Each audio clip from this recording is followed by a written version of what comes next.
Você já se perguntou o que aconteceu com as mulheres que amaram os anjos caídos mais do que respeitaram as leis de Deus?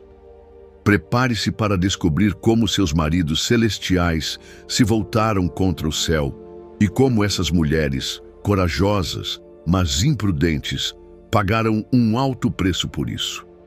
Você entenderá por que os nefilins, os gigantes nascidos desse amor proibido, foram exterminados por uma grande inundação e como o anjo Miguel interveio para pôr fim a tudo. Mas a maior surpresa é o destino que aguardava essas esposas. Fique conosco para descobrir como suas almas se transformaram em sereias e por que ainda assombram nossas histórias até hoje. Você sabe como, às vezes, um olhar pode mudar tudo? Pois bem, esta é a história do maior caso de amor à primeira vista que deu terrivelmente errado. Imagine o céu. Os anjos estavam ocupados cumprindo seus deveres, louvando a Deus e garantindo que o universo funcionasse em perfeita harmonia. Eles tinham uma missão clara: servir ao Criador. Simples, certo? Mas então aconteceu algo que nunca deveria ter ocorrido. Esses seres poderosos olharam para a terra e viram algo que os fez hesitar, perder o foco. Mulheres humanas. Mas não eram mulheres comuns. Eram belas de uma forma que nenhum ser do céu jamais havia visto.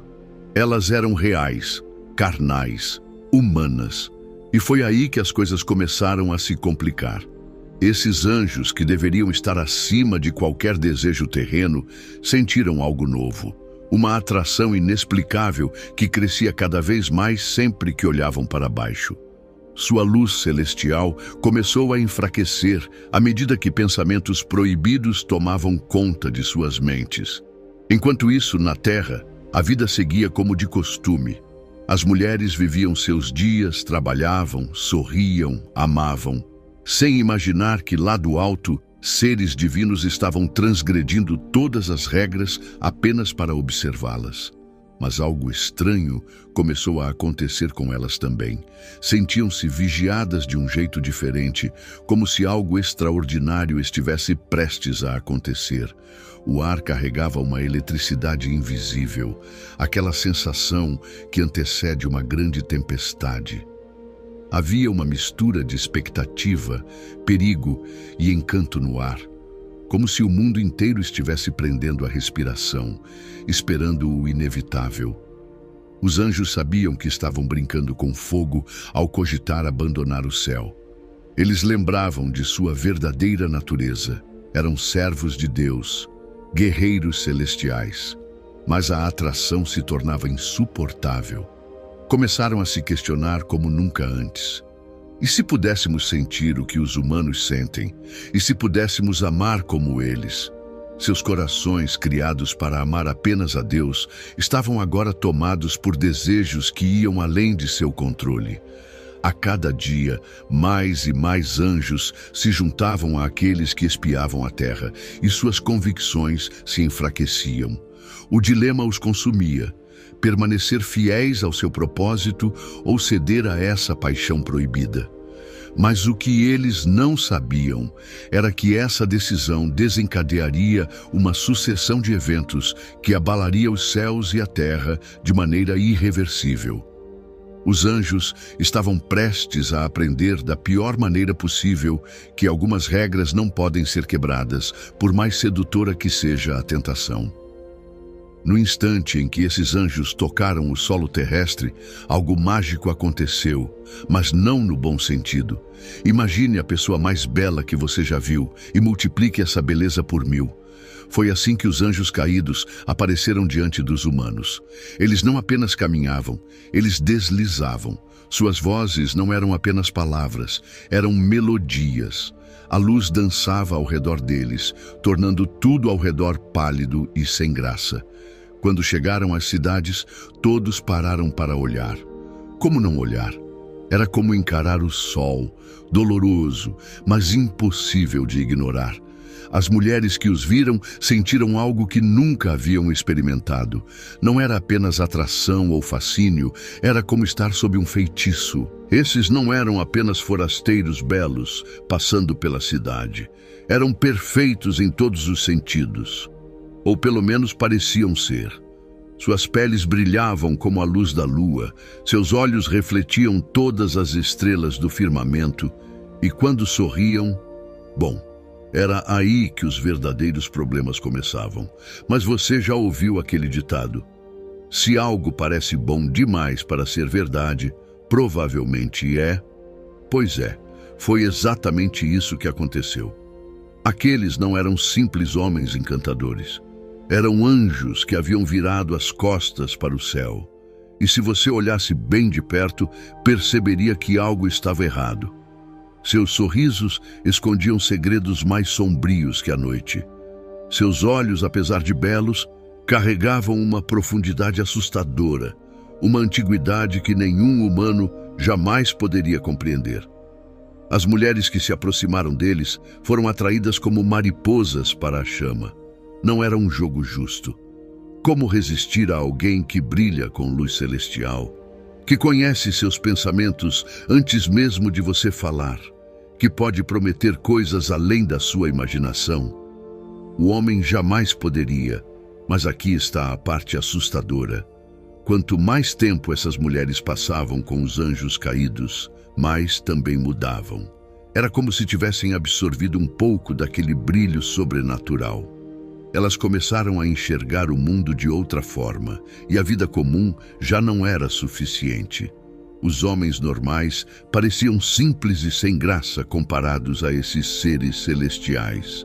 Os anjos caídos sabiam exatamente o que estavam fazendo. Escolheram as mulheres mais belas, aquelas que chamaram sua atenção desde os céus. Usaram seus poderes divinos para aparecer como tudo o que essas mulheres sempre sonharam.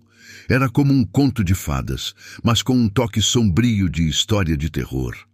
Cada vez que um desses anjos tomava uma esposa humana, ondas de impacto reverberavam pelo céu e pela terra. Esses não eram casamentos comuns, mas uniões que jamais deveriam ter acontecido. E os filhos que nasceriam dessas uniões? Bem, é aqui que a história se torna ainda mais sombria. Agora deixe-me contar sobre os filhos desses casamentos proibidos, os nefilins. Imagine uma criança que, em vez de permanecer pequena e inocente, cresce e cresce sem parar. Esses não eram garotos comuns, mas gigantes com uma força capaz de mover montanhas e um apetite voraz que poderia devastar cidades inteiras. Quando um nefilim caminhava, o solo tremia. Quando falavam, suas vozes retumbavam como trovões. Eles nasceram com o poder de seus pais angelicais e os sentimentos de suas mães humanas, mas sem a sabedoria para controlar nenhum dos dois. Imagine uma criança pequena tendo um acesso de raiva. Agora, imagine essa criança do tamanho de uma casa. Assustador, não é? As cidades viviam em pânico com esses gigantes. Pessoas comuns não tinham nenhuma chance contra eles. Os nefilins pegavam o que queriam, comiam o que desejavam e destruíam tudo em seu caminho. Alguns eram tão altos quanto árvores, outros ainda maiores. Mas não era apenas o tamanho que os tornava perigosos. Eles também eram inteligentes, e isso os tornava ainda mais temíveis. Nos céus, Deus observava tudo acontecer. Seu mundo perfeito estava sendo corrompido por essas criaturas híbridas que nunca deveriam ter existido. Sua ira aumentava a cada dia, vendo como esses gigantes aterrorizavam os humanos que ele tanto amava. As pessoas viviam em constante medo, escondidas em suas casas, orando por ajuda. Foi então que os maiores guerreiros dos céus, os arcanjos, souberam que precisavam intervir. Mas mesmo para eles, essa batalha não seria fácil. Lutar contra um nefilim era como enfrentar uma força da natureza. Eles eram praticamente imparáveis e eram muitos. Os arcanjos reuniram seus exércitos. Sabiam que essa seria a maior batalha que já haviam travado.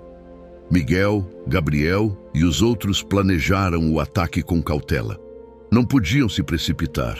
Afinal, eles não estavam enfrentando demônios, mas seres que carregavam sangue angelical em suas veias. Mas aqui está a questão. Quando você tem Deus ao seu lado, sempre há um plano maior. Quando os arcanjos perceberam que, mesmo com toda a sua força, talvez não conseguissem derrotar os nefilins, Deus decidiu intervir pessoalmente. Ele tinha um plano que mudaria o mundo para sempre, um dilúvio que lavaria toda a corrupção que havia se espalhado pela terra. A batalha que se seguiu foi como nada que o mundo já havia testemunhado. Os exércitos dos céus contra os poderosos nefilins, enquanto a maior tempestade da história se formava. Relâmpagos cortaram os céus, trovões abalaram as montanhas e a chuva começou a cair. Os nefilins, pela primeira vez, sentiram algo que jamais haviam experimentado: medo. Estava prestes a ficar claro para anjos, humanos e nefilins que certas fronteiras nunca deveriam ser cruzadas. Mas antes de continuar, você já se inscreveu no canal? Se ainda não, faça isso agora mesmo. Publicamos conteúdos bíblicos incríveis todas as semanas, expandindo seu conhecimento sobre as Escrituras e os eventos nelas mencionados.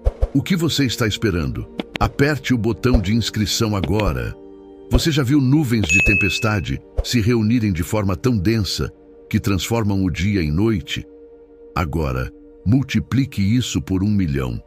Foi assim que começou o dia em que Deus decidiu que já era o bastante. O céu não apenas escureceu, ele se tornou negro como tinta. O ar ficou tão pesado que respirar se tornou difícil. No início, as pessoas não deram muita importância. Afinal, chover era algo comum, certo? Mas essa chuva era diferente. As gotas eram grossas e pesadas, como lágrimas vindas do próprio céu. Elas não simplesmente caíam, se chocavam contra o solo. Hora após hora, dia após dia, a chuva não cessava. Era uma torrente incessante, uma cascata vinda de um céu enfurecido. Os poderosos nefilins, que por tanto tempo aterrorizaram tudo e todos, começaram a demonstrar medo pela primeira vez. Esses gigantes, capazes de esmagar rochas com as mãos, agora estavam impotentes diante da água crescente. Tentaram escalar as montanhas mais altas, mas a inundação continuava a subir. Sua força já não significava nada. Era a própria natureza que se voltava contra eles. Gritos ecoavam por toda parte. Homens e mulheres clamavam por misericórdia, suplicavam aos céus. Os anjos caídos observavam impotentes, enquanto seus filhos, esses seres poderosos que haviam gerado, lutavam desesperadamente contra as águas. Mas não havia nada que pudessem fazer.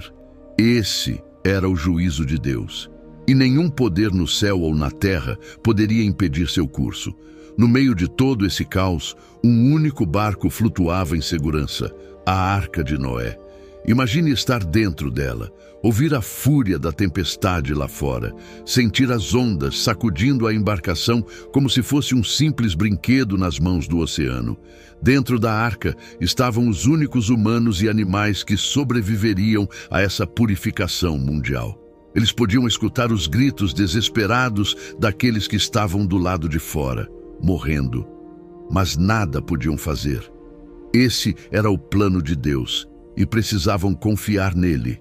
A água subiu cada vez mais. Primeiro cobriu os campos, depois as florestas, depois as colinas. Até mesmo as montanhas mais altas desapareceram sob as ondas implacáveis. Os nefilins, esses gigantes outrora imparáveis, agora eram apenas mais uma coisa varrida pelo dilúvio. Nem mesmo sua força extraordinária pôde salvá-los da morte nas águas. Os anjos caídos, acorrentados e impotentes, só puderam assistir enquanto tudo o que construíram, todos que amaram, desapareciam sob as águas.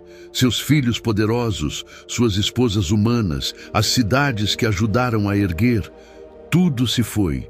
O mundo que haviam corrompido estava sendo limpo. Durante 40 dias e 40 noites, a chuva continuou a cair. Quando finalmente cessou, o que restou foi um imenso oceano sem montanhas, sem vales, sem cidades, apenas água até onde a vista alcançava. A única prova de vida era uma arca solitária flutuando no mar infinito. Quando as águas começaram a baixar, revelaram um mundo completamente diferente. Tudo o que os nefilins haviam construído tinha desaparecido. Era como se Deus tivesse apertado um botão de reinício na terra. Mas, para algumas pessoas, especialmente as esposas dos anjos caídos, um castigo ainda pior estava apenas começando. Quando o dilúvio finalmente recuou, muitos acreditavam que o pior havia passado. Mas, para algumas mulheres, aquilo era apenas o começo. Lembre-se daquelas que se apaixonaram pelos anjos caídos. Elas sobreviveram ao dilúvio, mas talvez isso não tenha sido exatamente uma bênção. Imagine isso: amar alguém com toda a sua alma, alguém perfeito e poderoso, apenas para vê-lo ser arrastado em correntes e jogado na escuridão. Foi isso que aconteceu com essas mulheres. Seus maridos angelicais, antes tão magníficos e imponentes, agora estavam aprisionados nas trevas. Alguns foram acorrentados nos vales profundos da terra, outros confinados em prisões espirituais. Eles já não podiam proteger suas esposas, não podiam nem mesmo tocá-las. As mulheres ficaram sozinhas para lidar com as consequências de suas escolhas. Algumas foram consumidas pelo desespero. Imagine perceber que suas decisões ajudaram a provocar o fim do mundo. É um peso insuportável para carregar. Elas caíram de joelhos, clamando a Deus por perdão. Choraram até não terem mais lágrimas, mas nem todas sentiram remorso. Tome como exemplo Naamá, bela, altiva e orgulhosa. Mesmo depois de tudo, ela se recusou a se curvar. Embriagada por sua própria beleza e poder, continuou a influenciar outros. Mesmo diante da destruição, permaneceu de pé. Recusou-se a admitir que estava errada. Seu orgulho tornou-se sua verdadeira prisão. O castigo de Deus foi criativo e cruel. Essas mulheres foram transformadas em sereias. Sim, aquelas criaturas que encantam marinheiros e os levam à destruição. Elas eram assim, amaldiçoadas para sempre, belas, mas fatais, assim como os anjos que tanto amaram. Estavam condenadas a atrair outros para a perdição, do mesmo modo que elas mesmas haviam sido seduzidas. O tormento psicológico dessas mulheres foi insuportável. A culpa esmagadora de saber que suas escolhas ajudaram a destruir o mundo as consumia. Algumas enlouqueceram de dor. Outras se tornaram apenas sombras do que um dia foram. O peso de suas ações era simplesmente insuportável. E seus maridos, os anjos caídos, presos em suas correntes, sentiam tudo o que suas esposas estavam passando. Sentiam sua dor, seu desespero, sua loucura, mas não podiam fazer nada. Falar em tortura. Já os anjos que permaneceram fiéis a Deus receberam uma nova missão: vigiar esse mundo transformado. Precisavam garantir que algo assim nunca mais acontecesse. Eles observavam as sereias, antigas cunhadas, cantando suas canções fatais. Assistiam a humanidade se reerguendo, tentando esquecer o terror do dilúvio. Era um novo capítulo para todos. O mundo havia sido purificado, mas as cicatrizes permaneceram. Os anjos fiéis agora mantinham distância. Observavam, mas não interferiam. Haviam aprendido uma dura lição. Certos limites não devem ser ultrapassados, por mais tentadora que seja a razão. Mas há um evento que vai te deixar sem palavras. Uma batalha entre dois dos seres mais poderosos da história, Miguel e Lúcifer em pessoa. E o motivo dessa luta? O corpo de Moisés. Sim, você ouviu certo. O mesmo Moisés que abriu o Mar Vermelho. Mas essa não foi uma disputa comum. Essa batalha foi tão importante que permaneceu oculta em um texto de 3.000 anos que a maioria das pessoas nem sabe que existe. Quer descobrir o que enfureceu Miguel a ponto de enfrentar Lúcifer pessoalmente? Ou por que Lúcifer queria tanto o corpo de Moisés? Acredite, o que aconteceu depois mudou tudo o que sabemos sobre esses seres poderosos. Clique no vídeo que está aparecendo na sua tela agora mesmo. Você não vai acreditar no que realmente aconteceu entre o maior guerreiro do céu e seu mais terrível traidor. Essa é uma história bíblica que definitivamente não te ensinaram na escola dominical. Essas histórias ocultas da Bíblia nos mostram que há muito mais do que imaginamos por trás dos relatos sagrados. Há segredos, mistérios e batalhas que mudaram o destino da humanidade para sempre. E se você quer continuar descobrindo esses segredos, não pode perder os próximos vídeos do canal Segredos Bíblicos. Então, não perca tempo. Inscreva-se agora e ative o sininho para não perder nenhum conteúdo. Temos vídeos incríveis toda semana que vão aprofundar o seu conhecimento da Bíblia e revelar verdades surpreendentes que poucos conhecem. Clique no botão de inscrição agora e venha desvendar os mistérios da Palavra de Deus com a gente. Nos vemos no próximo vídeo.